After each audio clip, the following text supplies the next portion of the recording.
What's your wife think about crypto? She has no idea what I do for a living. What about yours? What does your wife think? Kind of the same thing.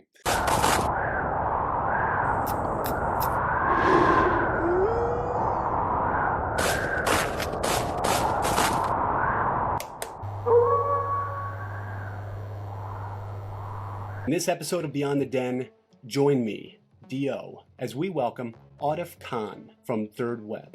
We're unpacking his journey from Facebook to the forefront of Web3 gaming, exploring how blockchain is revolutionizing digital ownership and getting the lowdown on the latest in gaming innovation. Expect a deep dive into the future of gaming in the Web3 era and some exclusive insights from a leading industry expert. Let's dive in. So you've been in the gaming arena for 11 to 12 years. What kind of pivotal moments shaped your perspective on gaming and its evolution? Yeah, I mean, I think a couple things that really stick out to me are really around like how innovative the industry always is. When you look at the big touch points of, let's say, the last 20 years, it's really been form factors and the ability for like game developers to adhere to those form factors faster than anybody else. So PC being one, right, which changed the amount of addressable audience, and then mobile phones. Yeah. And now you see the same thing with like emerging technologies like AI and blockchain, right? Gaming companies are kind of at the forefront. And so for me, one of the reasons I love working in this industry is just everybody's so innovative all the time. Yeah, dude. Yeah. When did you start getting your conviction? Was it early on? Like, how long have you been in crypto? Give us that story. Yeah, so I got introduced to crypto in like 2015, 2016 during like the first bull run, and I had a friend that actually got me into crypto on the professional side, Mike Zyko, who runs Lattice Capital, and he used to sit next to me at Facebook and be like, "Hey man, there's this thing called Ethereum. It's like it's gonna be huge," and it was like super early. I was like, "Man, I'm not buying this. Like, who is this guy?" And then I finally started to like get into it, but I really got into it like during the pandemic. We're all sitting at home. Not a lot going on, DeFi summer. And I started to understand kind of what the technology was besides the actual tokens themselves.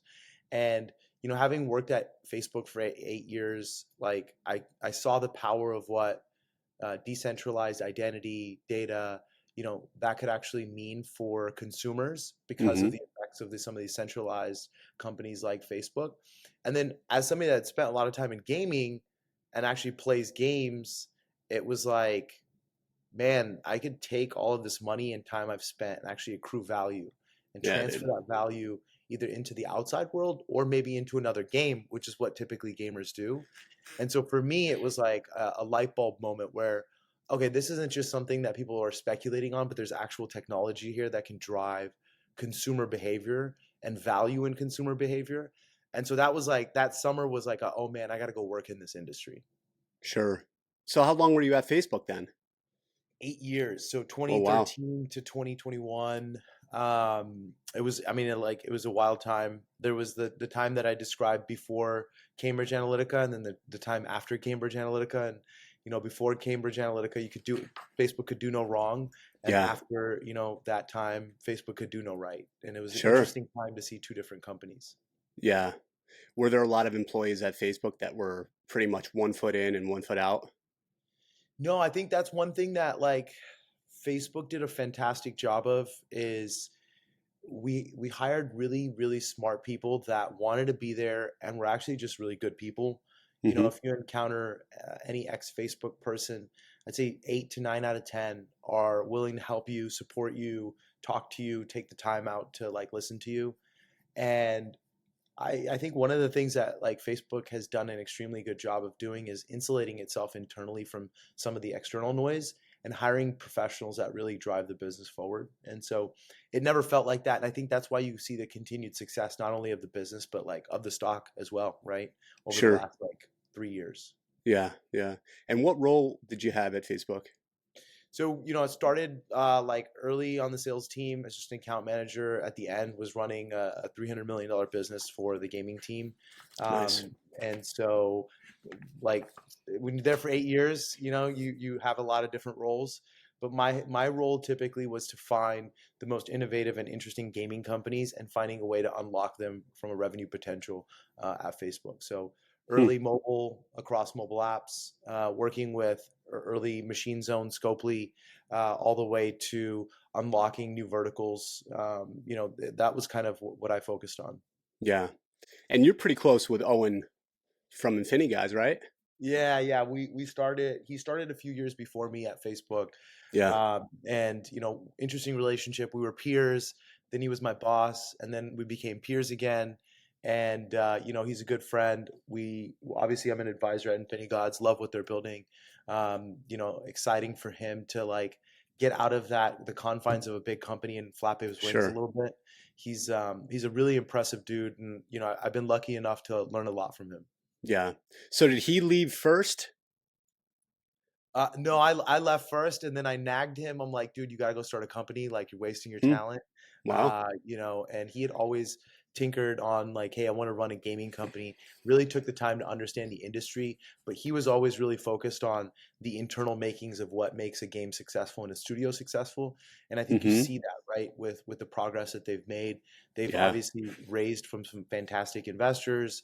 Um, Damon is a really really great not only CEO but like a game developer, understands that market, and you see that their first game that's out now, Kings of Destiny (KOD), is doing Yeah. pretty well, but they have a few games in the pipeline, and I'm pretty excited for them. They've got a great team. They've kept the cost structure down. They know how to like build games at scale, and then most importantly, market those games at scale. So, I'm excited for what 2024 is going to bring for that team. Yeah, for sure. And I'm definitely not one to play any type of mobile game. That's for sure. And I was like, I should start playing this just to kind of dabble into it. And then I'm like, this is so easy. I'm like, oh, you're just dealing the deck and then you're building. And then, you wake up the next day and you see your buildings torn down by, by a tornado or whatever it may be, and you Yeah. lose everything and you're like, holy shit. And then you just start becoming so fixated on it and you've got to Yeah. get a deal. And I found Yep. myself watching these, the free commercials for the for the two spins or whatever, or for the two deals. Yeah. I'm like, what the fuck am I doing? This morning, 5:30, I'm getting ready to go because I own a fitness facility in upstate New York, and I'm like getting ready to go train clients, and I Yeah. find myself like sitting at my desk playing Kings of Destiny. So it's Yeah. just really interesting, and I think they've really carved out an awesome niche for sure. And Damon having the background too in the gambling arena Yep. is super interesting for sure. So let's talk a little bit about blockchain and your conviction in blockchain, especially integrating it with gaming. Like, what are some of the benefits that you see with blockchain gaming? Yeah, I mean, I think like when you look at like the gaming industry, you take mobile games for example. Somebody that like you said, you're not a big mobile gamer. There hasn't been a lot of innovation in the space in the last like 5, 6, 7 years. Yeah, You saw the Pokemon game like that Niantic came out with. Pokemon Go was like something that was finally innovative, and people were like, oh shit, like this is something that's going to be cool. But then it reverted back. It's like the same tower defense game, social casino game, match three game. There sure. hasn't been a lot of like actual innovation there, and I think blockchain has a unique ability that now that there's a two-way value exchange between the user and the game developer, and the game developer has to continually provide that value, Hmm. that community aspect I think is going to drive a lot of innovation in the games, and you're going to see that, right? You already see that, right? Like you look at some of the trailers of some of the games that are out there, it's not the same stuff. It's something that's different. It's something that's innovative.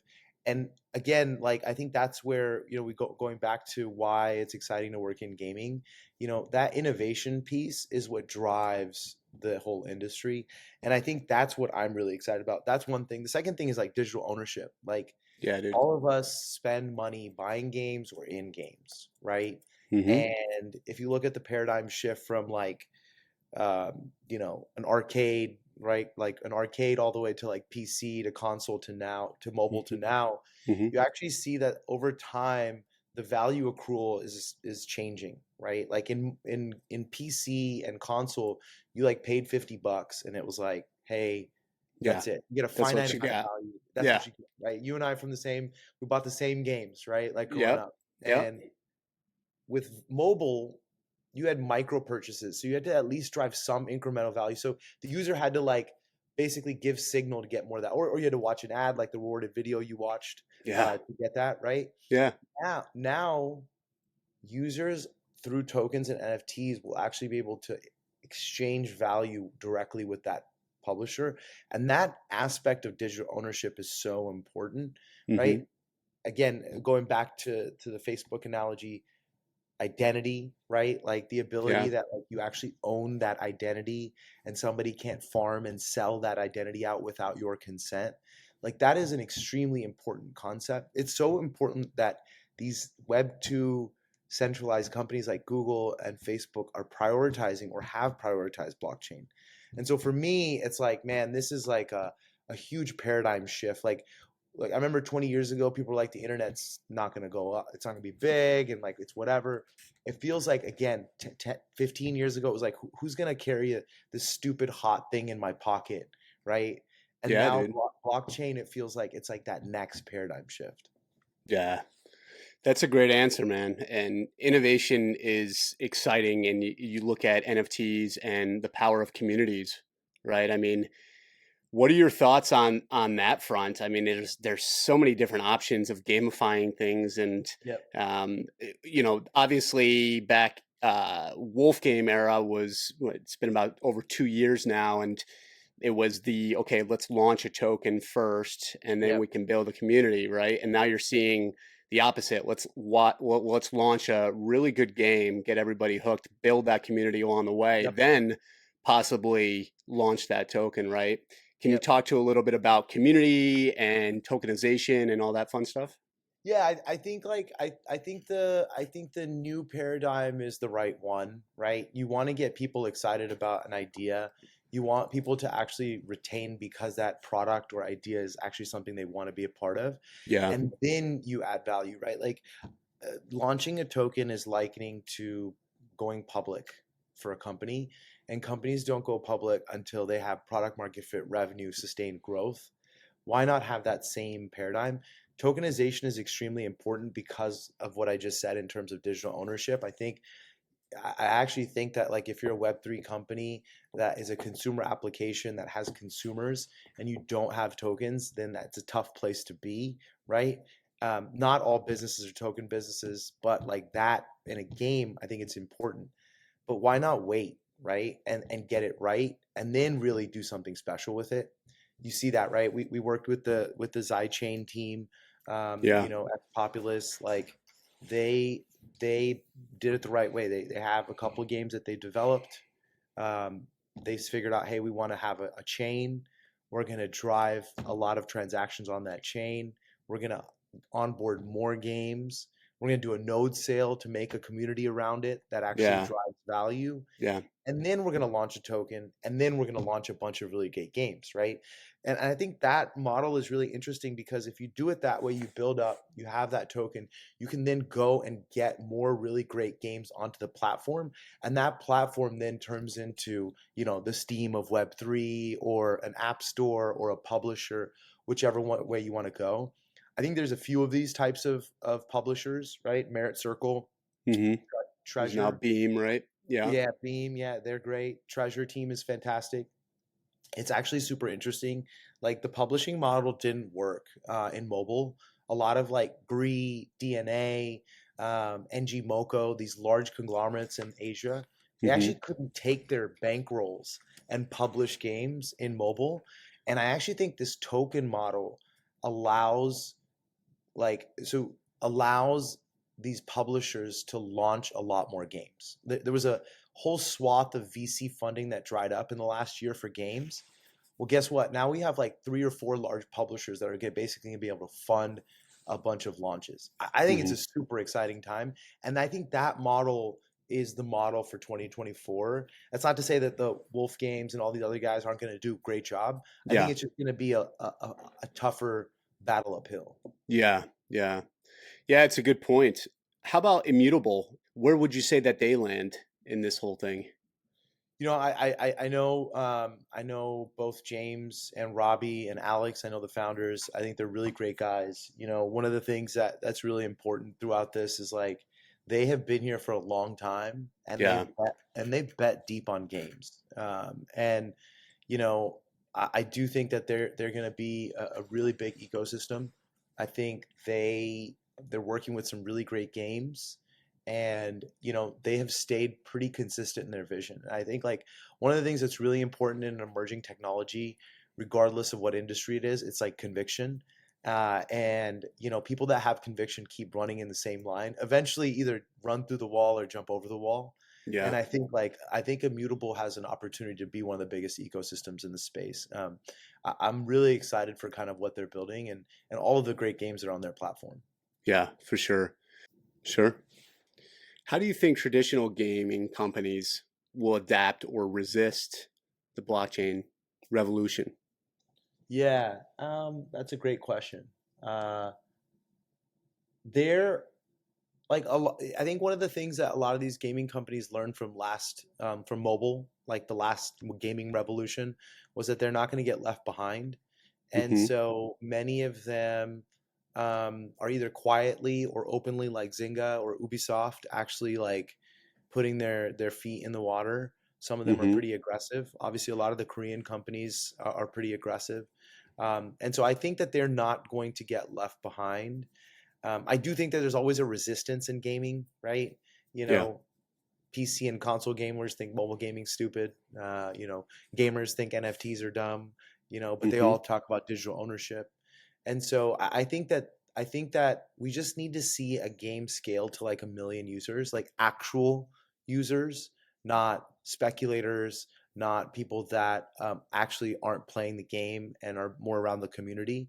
And there's nothing Yeah. wrong with that. You want that core, but until we see that, I don't think you're going to see them be as aggressive. And I Yeah. think that's the race, right? I always talk about the grandma test. If like my grandma can use an Apple cell phone, then like that is the accomplishment. If if my aunt is playing this game in Pakistan across the world, like that means we've reached success. And I Sure. think we're not there yet, and that's what we're waiting for. Yeah. Yeah. How about an example, just to dig a little bit deeper in innovation, with blockchain? How about like a incentive structure, right, that could change player engagement? Where do you see that? I mean, obviously tokenization, but like, how could that work with incentives? Yeah, I actually think like the focus should just be making the game really fun and really great. And I know it's like something simple, it's pretty cliche, it's been said a lot. I think if you focus on that, then you'll find those opportunities with tokenomics and game design and all of that to like weave that in. But I, Hmm. I I really do think I think that the model is actually more interesting around using tokens and NFTs to cross promote games. If you go back to that publishing model, you're like, I'm not a mobile gamer, but Sure. I played Kings of Destiny, and now Gods has a token that you can take all that value you accrued in Kings of Destiny, moves you to that next game. Yeah. It's like, oh crap! Well, that is actually a super interesting model. One, for the user, it helps you with discovery because there's so many games that are going to be coming out, and then from a developer's perspective, you basically decrease the cost of acquisition. They don't have to acquire you again, Hmm. and your lifetime value now 2x's or 1.5x's or 2.5x's, right? Hmm. Let's say in this next game, the next game's way better, and you're willing to watch 3 ads a day. All of a sudden, now they're Hmm. making 3 times as much as they were before. And I think Sure. that incentive model is where tokens and NFTs could be really interesting. I think inside the game, it's really important for the game just to be fun. Like the fact that you woke up every morning, you're like, shit, why is my building getting killed? Like, I gotta go fix this thing. Like that type of model is the one that's going to drive the other user behavior to success. Yeah. Yeah. It's only a matter of time, that's for sure. Talking about like the VC funding, the good thing about launching your NFT first off is essentially getting that funding that most gaming companies need, especially early on, right? Like, can you see a case for? I mean, obviously, Wolf Game and other, you got Bored Apes, Pudgy Penguins that started with the NFT concept and that they're building into the games. Like, can you see areas where like that's a positive? Yeah, 100%. I mean, like, I think IP has always been, there's different approaches to building a game, right? Yeah. Like, one of the things is that if you build a really strong IP, we know that the cost of acquiring users is going to be significantly lower, right? And typically, going back to that community aspect that you talked about, right, Sure. earlier, you Yeah. can drive that lifetime value. Like the games are a numbers business, and it's really about numbers. And so, you know, the most important parts for a game developer are what is the cost of acquiring a user, what is the lifetime value of that user, and then how long is that person going to retain, right? Like, how can I Hmm. get you to come back 30 days in a row? And I think like IP typically drives positive numbers for all of those behaviors. And Hmm. so starting with that's fine. I do think though, one of the things that I've seen with some of these, let's call them NFT brands that are IPs, is that they don't hire the right team to build the games. And I think that's really, really crucial, right? Yeah. You can't just build a game. It's not just like, oh, I got XYZ brand. I'm Michael Jordan. I'm just going to go build a game. Like that's Sure. just not the way it works. You actually need to hire a really great team that can build you a fun and good game. And Yeah. that's not an easy thing. And prioritizing that once you get past that IP phase is extremely important. Yeah. Are you seeing more and more Web2 big brained individuals coming over to the Web3 space? Yeah, I think like we did 2 years ago. Obviously, AI has been the new hotness the last like 9 months or so. So a Hmm. lot of people are going there. I do still see a lot of conviction from the people that jumped 2 years ago. There is like a renewed interest, but I think it's like it's a little bit of a weird time in tech, right? There was a Yeah. bunch of layoffs. Companies are still doing well, but they're not really hiring. Everybody's scared about potentially what AI could do to their jobs. You saw the Google announcement yesterday. Yeah. And so I think a lot of people are just heads down building kind of or continuing to build what they've already built or doubling down on what they're doing today. Sure. Let's shift gears a little bit to Thirdweb. Can you give us kind of like an elevator pitch of what Thirdweb really is? Yeah, so I was at another Web3 infrastructure company, and Furkan, who's our founder, super interesting dude, was the founding CTO of a company called AppLovin, I think like $25 billion company. I just hit him up because I was looking for a gig, and I was like, hey, I have these 4 or 5 opportunities. And then at the end of the conversation, in a very chill way, he was like, hey, man, you want to come work at Thirdweb? And Cool, literally, dude. that's how he is. And so, It's awesome. Thirdweb is essentially like a horizontal developer tool that gives developers all the different things that they need to be successful, and things like RPC, storage, wallets, payments, all of those things in an API and SDK, and it really gives developers exactly what they need. A great base tool, but one of the big things is it's fully interoperable and it's all open source. Yeah. That is very interesting. And talking about a big friction point, especially in the gaming arena, is onboarding new users and wallet experience, right? So account abstraction is a big positive with Thirdweb. Can you talk a little bit about that? Yeah, we have this amazing engineering lead named Firekeeper, and Firekeeper, Firekeeper. dude, Firekeeper. We think there's 10 Firekeepers, but he says he's only one person. It's awesome. Uh, Firekeeper's awesome though. He actually built this game called Web3 Warriors. If you guys want to check it out, it's called web3warriors.thirdweb.com. It literally highlights what a developer's. It's a pretty good game, by the way. I'm telling you, this guy built this game in 4 weeks. It's amazing. It's a like Diablo style game. If you're a PC gamer, it sounds like you are. Hmm. You should check it out. And it shows kind of what a user's experience is. It has all of the Web2 login, Google social email, Yeah. and then it has smart accounts for that gasless transactions. It's It's huge. essentially, it makes blockchain a backend. It gives you all the benefits of blockchain, like digital ownership, and it obfuscates that whole experience. And we partnered with a company called Zepeto, ZTX, largest metaverse, Web2 metaverse in Korea. Yeah. They have a game that just went into beta. Really, really great game, super high quality, leveraging smart accounts. And you can actually see kind of what that experience is like. Essentially, sign transactions and make them gasless Hmm. and not even know blockchain, you're interacting with the blockchain. So Yeah. super, super exciting product. I think the big thing for us versus other developers or other infrastructure companies is we have an internal developer, Unity and Unreal, that is building tools for gamers. And a lot of these other infrastructure companies are outsourcing that to outsourcing firms. Yep. Nobody can compete with us on that front. Seems really interesting, man. I know there was a recent kind of a blunder with something with a library and exploit. Like, did that recently happen in November or December? Like, can you kind of talk a little bit about that as if I was like 5 years old and kind of explaining? Yeah, you got the non-tech guy explaining to a 5-year-old. It's like the worst. It's like the worst combo. Perfect. Um, yeah, we had, the week before Thanksgiving, we were notified of a potential vulnerability, and we worked tirelessly through Thanksgiving, which is, my wife was not super excited. Actually, she was like, "Whatever, it's all good. Like less time you're in my hair," but. We obviously have some really significant customers. We work really closely with Animoca on Yeah. Mochaverse, which is one of the larger collections that is out there.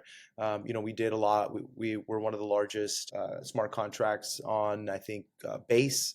We worked really closely with them for On-Chain Summer, Mm-hmm. and for us, we worked tirelessly to mitigate that as much as possible. There was a few exploits there, but was essentially a configuration, a certain way of doing kind of the smart contracts that we found across the industry. It wasn't just specific to us. We found quite a few platforms, and we did a pretty good job. We've come out of it pretty strong. It was actually really impressive to see how much we had minimized the total impact of that. Mm-hmm. It Mm-hmm. speaks volumes to kind of our team, right? When we've talked to some of the larger players in the space, the reception's actually been fairly good. Now, you can't make everybody happy, obviously, Yeah. but Furkan, like I said, he's a founding CTO at AppLovin, sold the last company, Bebo, to Amazon, has started dozens of companies. I've worked at Facebook for a long time. Jane's son, our VP of product, it was the CEO of Paper, the company that we acquired. Jake Liu, who's our, CTO, worked with Furkan at Bebo, just like literally the guy was crazy. He was like working at till 3 a.m. and waking up at 6 a.m. for like Yeah. 21 days. And Sure. Patty, who runs our marketing team, just did a great job there. So I think for us, it really taught us a couple things. One, it really set the playbook for how we would handle crisis management. It's an emerging market. To think that issues won't come up, obviously, hopefully to not that severity, but we're Mm-hmm. prepared. And then we're putting in more safety and security protocols, both through certifications, more auditing, more security firms looking at a lot of our stuff. So, the businesses continue to be strong, and our partners continue to value kind of how we responded to that. It's never what happens. It's always how you respond to it. And I think that's kind of what we've showed the industry. A lot of people will be able to speak to their security capabilities, but very few people will be able to say that they came out stronger from it. And I think we'll be able to do that. Yeah. Great answer, man. For sure. I mean, what more can you ask for on that front? And in this, wild, wild west, and it's still being so early age, man. It's like shit, it's gonna happen. It is, and like it is how you respond, how you communicate, your transparency, and like taking ownership, right? Just like anything in life, if you fucked Yeah. up, or if it wasn't a situation that it was on your end, or whatever it may be, or could have been mitigated, taking ownership and making it right, I think is really important. And that's how companies become juggernauts, right? Yep. I mean, you can't have a complete flawless organization. So if so say I want to start an NFT project, Yep. right? And I have this crazy idea and I'm like, dude, I have no clue what I'm doing when it comes to smart contracts and, is that something that Thirdweb just kind of like takes care of? Yeah. So one, we've got a bunch of really great YouTube content. People should go check it out on YouTube. We have Mm-hmm. an amazing person on our marketing team named Sean Watasi. Dude pumps out content. We literally have he did I think 15 or 30-minute, I don't know what the number is, but like a how to be a blockchain engineer. And you can literally learn how to be a blockchain engineer, YouTube content to that level. So, we put a lot of stuff out there. So if you're in that aspect, you should definitely go check that out. For us, yeah, I mean, we make smart contract deployment so easy that I can actually do it, right? And so, Hmm. that's kind of like the barrier for our product. And yeah, we've had a bunch of people that are non-technical that can actually leverage our set of products. But we also have like pretty technical pieces to it. So if you're a super, super in-depth dev, the way that we've built the product overall is it's super modular, it's super composable. So anybody can come in and leverage it for what they need, and it's pretty straightforward. We spend a lot of time on YouTube content, on the documentation, and then Yeah. actually use cases of how to do stuff. And some of our solutions are actually even out of the box, right? You take a look at Web3 Warriors, which I spoke about earlier. Yeah. Like somebody can go play that game and go, oh, wow, this is how I should implement it. And so we kind of give, developers or even non-technical folks a bunch of different avenues to interact with our technology, not just one, which is super unique about what we do. That's a great answer, man. Let's run into some rapid fire questions. Yeah. All right. So what is what was your favorite childhood game? GoldenEye. And it's maybe like a little bit late childhood. This is like early teens, but man, I Yeah. love GoldenEye. I just, Great it game. was the first 4-player game. It's like me and 3 of my buddies would just sit in a room for like 5 hours and just try to Yeah. get each other. The stack, right? Yeah. The stack and Odd Job. I mean, Odd Job Yeah. was the best. Yeah. It's Odd so Job. good. What about a Web3 game that has impressed you recently, and why? Damn, that's a great question. You know, oof. I'm actually like really impressed with the Shrapnel team. I've given them a bunch of crap in the past, like, hey, is this game coming out or not? But I've actually Mm. been really impressed with them. They made a lot of progress. Game looks really great. Built a really good community around it, and I'm excited. There's gonna be one first-person shooter that rules them all, I think, and so it's gonna be interesting to see who that is. There's quite a few, but I've been pretty impressed with what they've been able to do. Also, another one I would say is Pirates Nations, the proof of play guys. Yeah. That's a really cool game. Amit's a legend in the space and has a really clear vision for what he wants to build. So I think those are the two that I've been really, really impressed with. Interesting. What about a hidden gem in the gaming space? Yeah, man, that's a great question. That nobody's really talking about? Yeah, man, that's tough because it's crypto. Everybody's talking about every game, even if it's not out, right? So that's This is a, true. it's a little tough. How about a game that doesn't get enough props?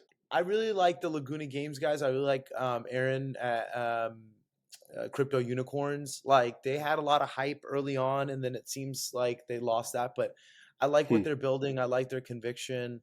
I like the way that they've built games before. I think that they did get hype at some point, but I think it's not as much. So that's probably the one that I'm excited about.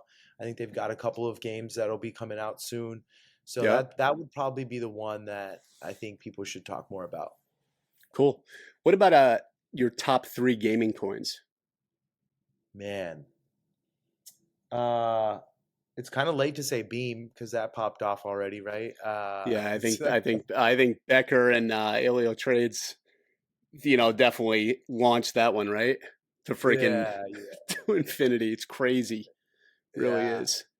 It's pretty wild, actually. I'm excited. I like I think the Treasure team is doing something. I'll give you teams. I won't talk about coins because I don't want to give financial advice. Of But I course. think Treasure, I really like what they're building. I think that team is fantastic, and they've got a bunch of really great games. Love the Zychain guys. Super like bullish on them. Sobi's like I was talking to him last night. I met him like 2 years ago. And I was like, dude, I think Toby's perfect because he's built games at scale, and you are the perfect Web3 partnership / degen guy, and they have a great engineering team. And I think you put those two things together, it's awesome. And then I Yeah. would say the last one for me is I really think the Zepeto guys are going to be awesome. They figured some stuff out. I think that's the best tech and engineering team in Web3 gaming. I think Nico and his team are just phenomenal. If you go to ZTX, I think it's ztx.io, you check that out. dude, that game, that metaverse looks amazing. Mm. And, you know, they ran a beta and it was super successful. I think that that's going to, and they have millions of users in their Web2 metaverse. There's actually easy acquisition and cross promotion. I think that is a super, super interesting company. So Yeah, those are the three that I'm really excited about to start 2024. sure. In the States, they don't hear about what's going on in Asia, right? I mean, it's like you talk about Web3 gaming in Asia, it's all over the place. But in the States, it's like, what are you doing with NFTs? You Yeah, whack. you It's know, it's tough, man. It's a tough landscape. I think we also in the U.S. have too many things going on. You got like, especially like you got football, you got sports. You know, you got crypto, you got AI. There's an election this year. I think sure. it's hard for Americans to like just stay paying attention to anything for more than 10 minutes. You know, Just like the crypto space, right? just like the crypto space. Yeah, exactly. Just like the crypto How space. about a really interesting prediction that you have for at the end of 2024? Yeah, we're going to have multiple applications that have million people in them, and that could be games, it could be social media. I think the technology's finally caught up. I think now token prices are going to help funding come back out. I think that they killed a lot of really bad companies that weren't shipping product, and I think Hmm. we're going to see that. I mean, look at the amount of excitement going into 2024. I think it's I think it's pretty phenomenal. Yeah. How about the end of 2029? I think that um, decentralized portion of the internet will be um, at a not too dissimilar size to the Web 2 or centralized portion of the internet. I think Hmm. that we will see rapid change. There is a place for decentralization and centralization, and that decentralization piece will be a much larger chunk. Once the consumers realize that they can control their identity, that they can monetize off of themselves, Huge. and that is where people are going, I think that's going to change the paradigm significantly. What's the one blockchain that's going to rule them all in gaming? There is no one blockchain to rule them all. I think Ethereum is AWS, and everybody else is going to build on top of AWS. That is kind of my thought. Um, I think the blockchain maxi stuff is it's just it's just people touting tokens. It has nothing to do with anything. The most Yeah. important part of this is really like, are you driving users to actually consume your product? And once that happens, the token prices will be much higher anyways. And I think that there will be multiple winners. You know, you take a look at any industry. There's not one. There's typically like two or three or four, right? You look at the internet. There's five or six companies. There's not one that dominates. Now those five or six disproportionately dominate the internet, but like it's Google, it's Facebook, it's Apple, it's Netflix, it's the fangs of the world, and I don't think there's gonna be one blockchain. Yeah. Good answer. How about your highest crypto conviction bet? Man, that's a great question. Games will be the first vertical that take off. I really do believe that, and it's strictly because of what we talked about at the very beginning, right? Games are at the forefront of innovation. I think it's Hmm. extremely, extremely important. Hmm. What's one word to describe Web3 gaming? Coming, Going. coming, yeah, that's what it's God. got. It's an unbelievable one word. Yeah, There's so many different connotations to it. yeah. It's just coming. That's it, man. That might just be a meme right there, right? Yeah, yeah. Listen, man. If I get into a meme, that means somehow I'm still relevant and cool I in the love it, world. dude. I'm old, man. You know that you Yeah, start to get man. I get it. I get it, dude. How about what kind of advice would you give to those that are thinking about starting a game in the Web3 arena? find a really great game designer. I think that's like first and foremost. Forget Hmm. everything else, right? Like it really comes down to game design. Uh, none of this matters unless we make games that people want to play. True. It's entertainment, right? You can spend $300 million on a movie and it could bomb because it just isn't a good movie. Same thing goes for games, and I think that's what's really important. Yeah. What would you say to somebody who wants to get into the Web3 space, just as far as from a profession standpoint? I hope you are a patient person and you can handle it. Emerging tech is tough, especially um, emerging tech that hasn't found product market fit that scales revenue and consumer behavior. And you know, which one of the things that's really important for any leader, something that a great mentor of mine told me early on, is you have to be the same every single day. I am the exact same. I'm always like this. I'm always smiling, making bad jokes, talking about my family, Yeah, inserting sports analogies, talking about games. I'm the same person. You can never get too high and you can never get too low. And if you are unable to have that type of patience and resilience, then this is not the space for you. I think that's the sure. most important piece of advice I can give. Yeah, very powerful. You need thick skin, that's for sure. Exactly. Exactly. Just one more question. So personal goals, right? Over at Thirdweb, what would you say your personal goal that you've set for yourself in this role is? Man, that's a great question. I want to build a generational company. I've taken a company public before. I've built multiple nine-figure businesses for Facebook, have failed multiple times as well. Everybody always talks about their successes, but nobody talks about their failures. And so I've kind of seen it all. The one thing that I haven't done is taken a company from 1 to 100, built something generational. And so for me, that's my goal. Everything else is interesting, but like that's the most important thing. Yeah, love it, man. Where can our viewers find you? Yeah. I am on Twitter at AtifKhan31 at Twitter. You can find me. You can email me. You can find me. Hit my DMs up. Come to thirdweb.com. Check us out. There's all the information there as well. But yeah, that's where you can find me, man. Find me on Twitter. Find me on LinkedIn. Those are the best places. Yeah. Awesome, dude. It's been a pleasure having you, man. Any final words that you want to leave the audience with? No, man. Like I'm really excited for 2024. I think the big thing for me that I'm saying is positive energy is infectious. Infectious energy leads to great results. Great results lead to achieving your goals, and it's an exciting time for the world. Let's go make a difference and kick ass at whatever we do. Yeah, man. I love it, dude. Love the energy, love your positivity, dude. It's been awesome having you on and blessing us with your knowledge, man. Somebody who has a crazy amount of experience, in the gaming arena, and then being a pioneer in this space, I think is very inspiring for many out there. So I appreciate it, brother. Thanks for I coming on, appreciate it, and man.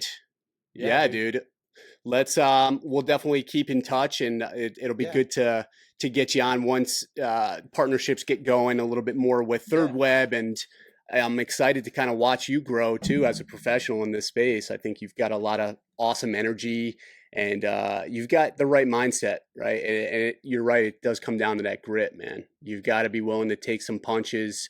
And most of this younger population, they're just not, or they'll get hit and they're just like, this isn't for me. But if you have Right. that intention of like, hey, it's not really about the money, it's more about like changing somebody's life, right? Changing the future of gaming and changing how we interact, I think is super powerful, dude. But Yeah, yeah, man. I man. appreciate the time, dude. I appreciate you having me on. Really appreciate it. And if I can be of any help to you, dude, like let me know. I'm always around. You got my email address. I'll send you my Telegram too. Like feel free to Cool. hit me up. Hey everyone, what is up? It is Digital Optimist here. I just want to say thank you so much for joining us on Beyond the Den. Quick favor to ask, hit that subscribe button.